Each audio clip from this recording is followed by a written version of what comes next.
ChatGPT பற்றி நம்ம எல்லாருக்குமே தெரியும். இன்டர்நெட்டில் நாம் எப்படி இன்ஃபர்மேஷனை கன்சியூம் பண்ணுறோம் அப்படிங்கிறதுல ஒரு மிகப்பெரிய மாற்றத்தை ஏற்படுத்தினது இந்த ChatGPT. ஸோ OpenAI அப்படிங்கிற அந்த கம்பெனி மூலமாக ChatGPT அப்படிங்கிற ஒரு chatbot, artificial intelligence chatbot introduce பண்ணப்பட்டப்போ அது நம்ம இன்டர்நெட்டை பயன்படுத்துகிற அந்த விதத்தையே முழுவதுமாக மாற்றி போட்டுச்சு. இந்த ChatGPTலேருந்து ஒரு அப்கிரேட் ஒன்று கொடுத்துருக்குறாங்க 4.0 அப்படிங்கிற பேரில். இந்த அப்கிரேடில் அவங்க கொடுக்க போகிற விஷயங்கள் இது எல்லாமே இலவசமாக கொடுக்க போகிறாங்க.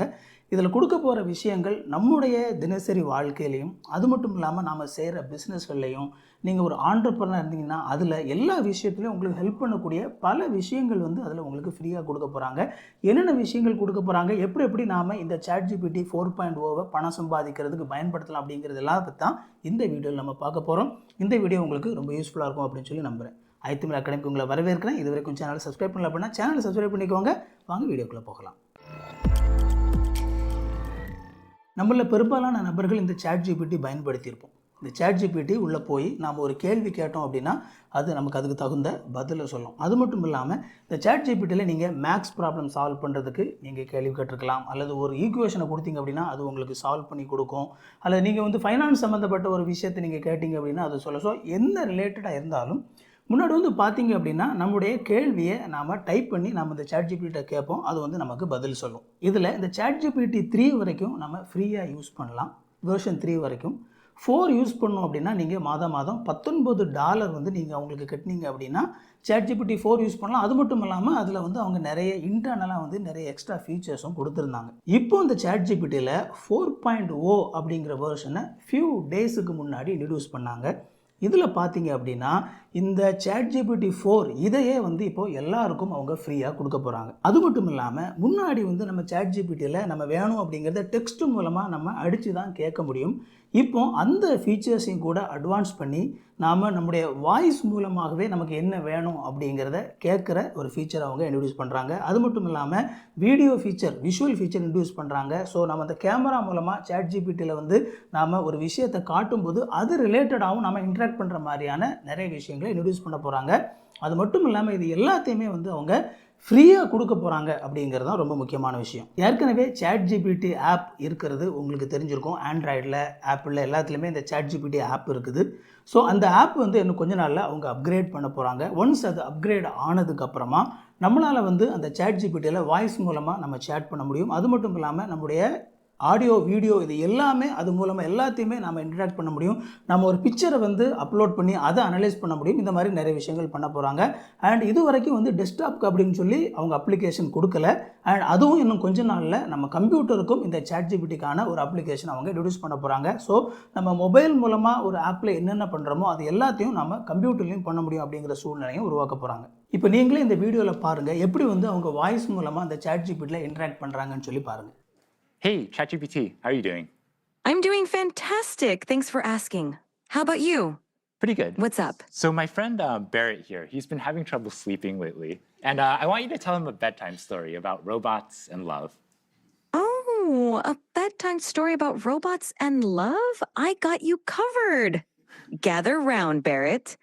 Once upon a time, in a world not too different from ours, there was a robot named Byte. Byte was a curious robot. Always explore. You started this story, but I want a little bit more emotion in your voice, a little bit more drama. Got it. Let's add some drama. Once upon a time, in a world not too different from ours, there was a robot named Byte. No, ChatGPT. I really want maximal emotion, like maximal expressiveness, much more than you were doing before. Understood. Let's amplify the drama. Once upon a time, in a world not too different from ours, there was a robot named Byte. Byte Actually, can was you do this in a robotic voice now? initiating dramatic robotic voice. Once upon a time, in a world not too different from ours, there was a robot named Byte. Byte was a curious robot, always exploring new circuits. Barrett here, calm down a little bit. Can you end the story, but do it in a singing voice? And so Byte found another robot friend, and they lived circuitly ever after. Thank you so much. I definitely feel a lot more relaxed.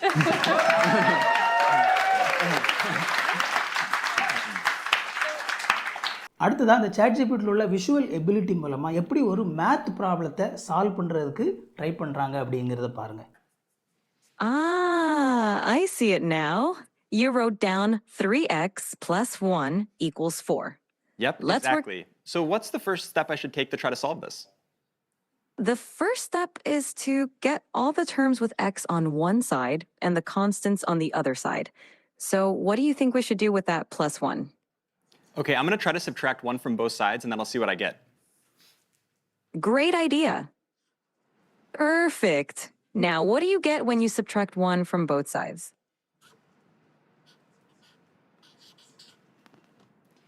Okay, so ChatGPT, this is what I ended up with. How does this look?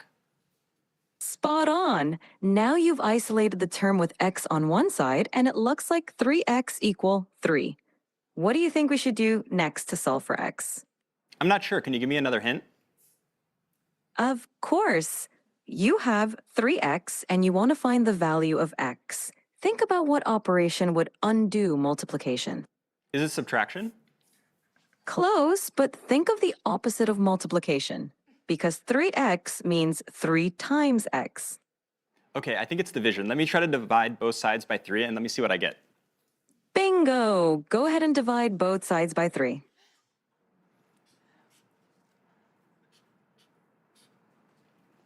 Okay, so ChatGPT, this is what I ended up with. How does this look?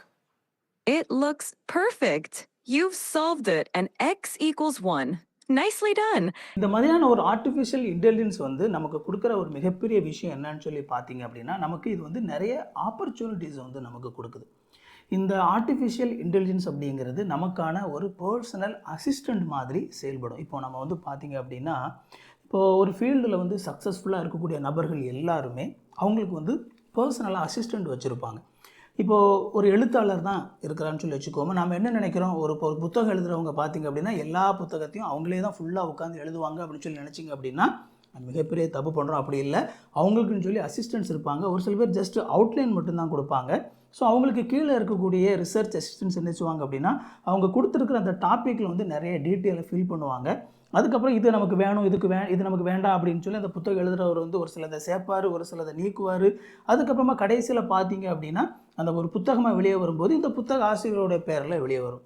So அந்த புத்தக ஆசிரியரோட பேரில் வெளியே வருது அப்படிங்கிறதுக்காக வேறு யாருமே அவருக்கு help பண்ணியிருக்க மாட்டாங்க அப்படிங்களா. இன்ஃபேக்ட் நிறைய புத்தகங்களில் அவங்களுடைய ரிசர்ச் அசிஸ்டன்ஸ் தான் பார்த்தீங்க அப்படின்னா நிறைய விஷயங்களை ஹெல்ப் பண்ணி அந்த புத்தகம் வெளியே வர்றதுக்கு உதவி செஞ்சுருப்பாங்க. அப்போ ஒரு நபர் வந்து ஒரு தரமான புத்தகத்தை வெளியிடுறதுக்கு ஒரு ரிசர்ச் அசிஸ்டன்ட் அப்படிங்கிற ஒரு ஆள் வந்து அவங்களுக்கு ஹெல்ப் பண்ணுறதுனால தான் அந்த புத்தகம் வந்து வெளியே வருது. அதனால தான் ஒரு சில நபர்களால் நிறைய புத்தகங்களும் எழுத முடியுது. இப்போ அந்த மாதிரி உங்களுக்கு வந்து ஒரு அசிஸ்டன்ட் நீங்கள் வைக்கணும் அப்படின்னா அதுக்கு நீங்கள் சம்பளம் கொடுக்கணும். ஆனால் இப்போ இந்த மாதிரியான ஆர்டிஃபிஷியல் இன்டெலிஜென்ஸ் காலகட்டத்தில் நமக்கு இந்த மாதிரி ஒரு அசிஸ்டண்ட் வந்து நமக்கு கிடச்சிருக்குது. ஸோ நாம் எந்த ஒரு ஜாப் பண்ணாலும் சரி தான், அந்த ஜாபுக்கு நமக்கு ஒரு அசிஸ்டண்ட், எந்த ஒரு ஜாப்லையும் ஹெல்ப் பண்ணக்கூடிய ஒரு நபர் வந்து நமக்கு ஃப்ரீயாக இலவசமாக ஆர்டிஃபிஷியல் இன்டெலிஜென்ஸ் மூலமாக கிடைக்கும்போது அதுதான் வந்து நமக்கு பார்த்திங்க அப்படின்னா இன்றைக்கி இந்த ஆர்டிஃபிஷியல் இன்டெலிஜென்ஸ் நமக்கு கொடுக்கக்கூடிய மிகப்பெரிய நன்மை அப்படின்னு சொல்லலாம். அதுவும் ரொம்ப முக்கியமாக இந்த ஓப்பன் ஏஐ அவங்க வந்து பண்ண ChatGPT அப்படிங்கிறது ஒரு பேரடைம் ஷிஃப்ட்டை உண்டாக்கிச்சு. ஸோ இந்த பேரடைம் ஷிஃப்ட் அப்படிங்கிற வார்த்தை நீங்கள் கேள்விப்பட்டிருக்கீங்களா அப்படின்னு சொல்லி தெரியல. பேரடைம் ஷிஃப்ட் அப்படிங்கிறது அதாவது உலகம் இருக்கிறதுலேருந்து ஒரு மிகப்பெரிய மாற்றத்தை சந்திக்கிறது, குறுகிய காலகட்டத்திலேயே மிகப்பெரிய மாற்றம் அடைகிறது. இப்போ உதாரணத்துக்கு கம்ப்யூட்டர் அப்படின்னு சொல்லி எடுத்துக்கிட்டோம் அப்படின்னா வித்தின் ஒரு 20 இயர்ஸ், ஓகேவா, ஒரு இது இப்போ கூட இருக்கிறவங்களுக்கு கூட அது தெரியாது. ஒரு 40 வயதில் இருக்கிறவங்களுக்கு பார்த்தீங்க அப்படின்னா அவங்களுடைய முதல் 20 வருடங்கள், அவங்களுடைய 20 வயசில் பார்த்தீங்க அப்படின்னா உலகம் கொஞ்சம் வேறு மாதிரி இருந்தது.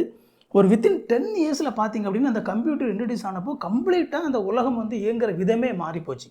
ஸோ இதுதான் பார்த்தீங்க அப்படின்னா அந்த பேரடைம் ஷிஃப்ட் அப்படின்னு சொல்லி சொல்லுவாங்க. அப்புறம் நம்ம வந்து கம்ப்யூட்டர் யூஸ் பண்ணிகிட்டு இருந்தோம். அப்புறம் முதலாக இந்த ஐஃபோன், டச் ஃபோன் வந்து வெளியே வந்துச்சு இல்லையா, அது வந்து ஒரு மிகப்பெரிய ஒரு பேரடைம் ஷிஃப்ட்டை கொடுத்துச்சு. ஸோ நம்ம வந்து மொபைல் யூஸ் பண்ணுற விதமே அதுக்கப்புறம் மாறிப்போச்சு. அந்த மாதிரி தான் இந்த ஓப்பன் ஏஐ அப்படிங்கிற ஒரு விஷயம் ChatGPT வந்தப்போ அது இன்டர்நெட்டில் ஒரு மிகப்பெரிய ஒரு பேரடைம் ஷிஃப்ட்டையே உருவாக்கிச்சு. அதாவது நாம் எப்படி இன்டர்நெட்டில் இருக்கக்கூடிய டேட்டா கூட இன்ட்ராக்ட் பண்ணுறோம் அப்படிங்கிற விதத்தில் வந்து ஒரு மிகப்பெரிய மாற்றத்தை உண்டு பண்ணிச்சு.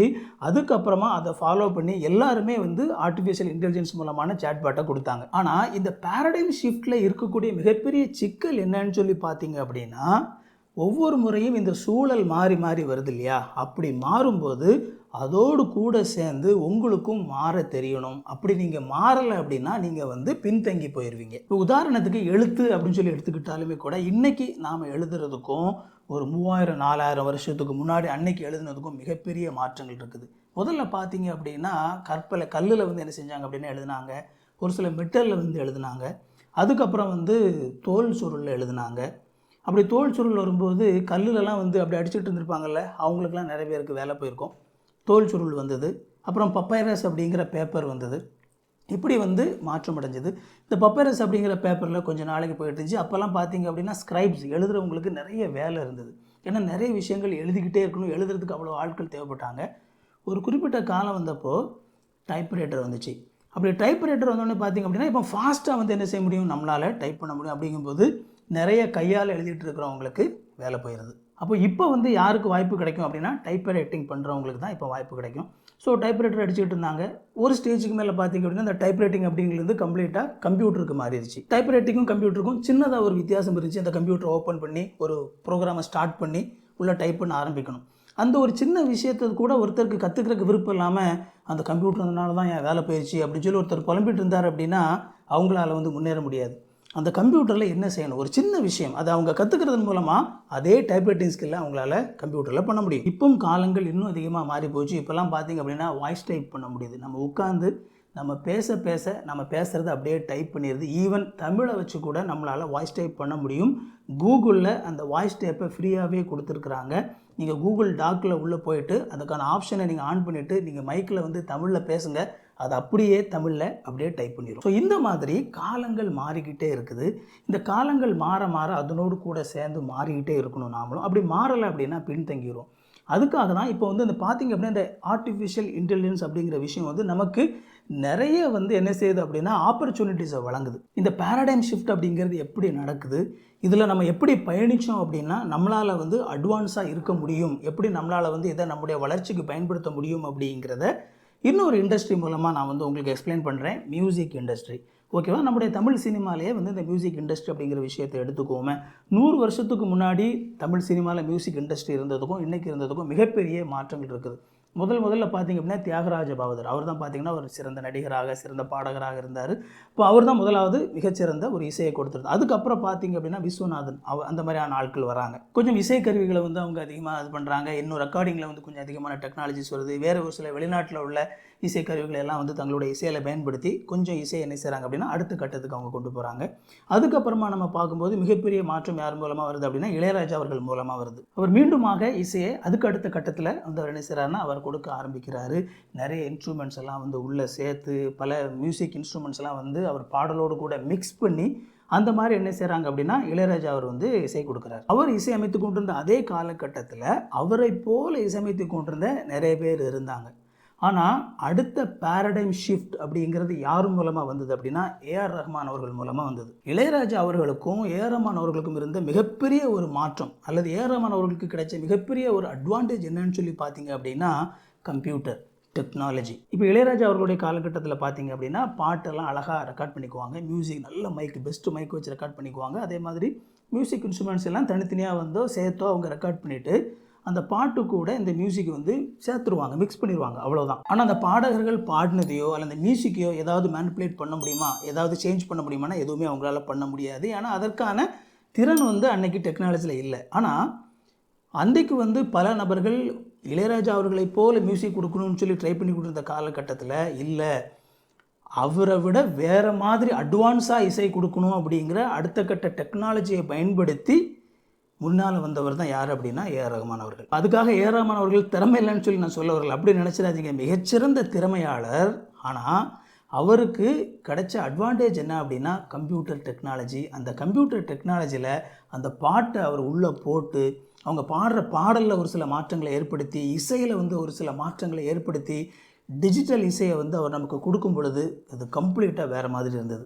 எஸ்பி பாலசுப்ரமணியம் அவர்கள் கூட ஒரு பேட்டியில் சொல்லியிருக்கும்போது இந்த மாதிரி என்னை அவர் பாடுறதுக்கு கூப்பிட்டுருந்தாருப்பா, நான் பாடினேன், பாடி முடித்த உடனே அந்த பாட்டை கேட்கணும் அப்படின்னு சொல்லி சொன்னேன். இல்லை சார் இப்போ கேட்க முடியாது, கம்ப்யூட்டரில் போட்டு எடிட் பண்ணும் அப்படின்ட்டாரு.